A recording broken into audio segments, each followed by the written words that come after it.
ယူရိုကိုရာကီရဲ့တပြည့်ပြည့်ခွင့်ရဖို့ပထမအဆင့်ကိုအောင်မြင်ခဲ့ပေမဲ့ဒါဟာအစပဲရှိသေးတယ်။အဓိကရည်မှန်းချက်ဖြစ်တဲ့နောက်ဆုံးစမ်းသပ်ပွဲကိုတွားဖို့ဆိုရင်တန်ဂျီယိုအတွက်နောက်ထပ်တားသီးကြီးတစ်ခုကြံပါသေးတယ်။အဲ့ဒါကတော့တောင်ကြီးတစ်လုံးလိုခိုင်မာတဲ့ကြောက်တုံးကြီးကိုဓာတ်နဲ့ပိုင်ဖြတ်ဖို့ပါပဲ။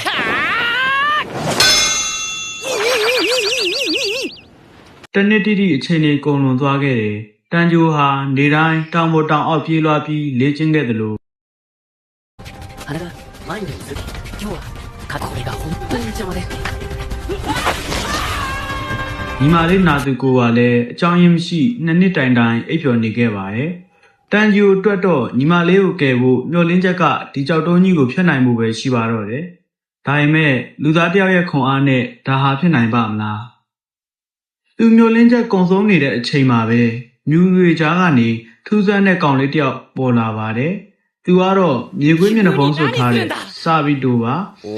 မင်းလေးချင်းခဲ့တာတွေကအလကားပဲဘာမှနားမလည်သေးဘူးဆိုတဲ့စကားနဲ့အတူတန်ဂျီယိုကိုလက်တွေ့တိုက်ပွဲသင်ခန်းစာစပေးပါတော့တယ်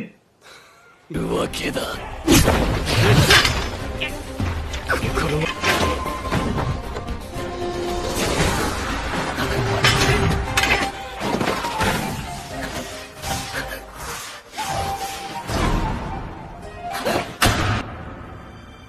お前は何も身につけてないစာဗီတိုနဲ့အတူမာကိုမိုဆိုတဲ့မိန်းကလေးလည်းပါလာပါတယ်သူတို့နှစ်ဟာတန်ဂျီယိုကိုအခြေခံအသက်ရှူနည်းလို့ခေါ်တဲ့အသက်ရှူနည်းစနစ်ကိုသင်ပေးခဲ့ပါတယ်အဲ့ဒီနည်းကသွေးလည်ပတ်မှုကိုမြင့်တင်ပေးပြီးလူသားစင်းထက်ကျော်လွန်တဲ့ခွန်အားကိုရသေးတာပါဒါပေမဲ့ထူးခြားတာကသူတို့နှစ်ဟာဘယ်သူတွေလဲဆိုတာဘယ်သူမှမသိကြတာပါပဲနောက်ထပ်6လအကြာတန်ဂျီယိုရဲ့ဓာတ်အချိန်ဟာလျှက်စီးထက်မြန်လာခဲ့တယ်စာဗီတိုရဲ့နောက်ဆုံးတစ်ချိန်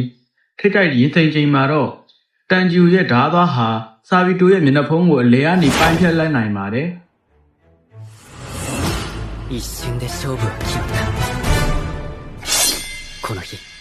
この瞬間初めてအဲ့ဒီနောက်မှာတော့စာဗီတိုဟာဝမ်းနည်းစရာအကောင်းတဲ့အပြုံးတဲ့တစ်ခုနဲ့အတူလူတွေကြားပျောက်ကွယ်သွားခဲ့ပါတယ်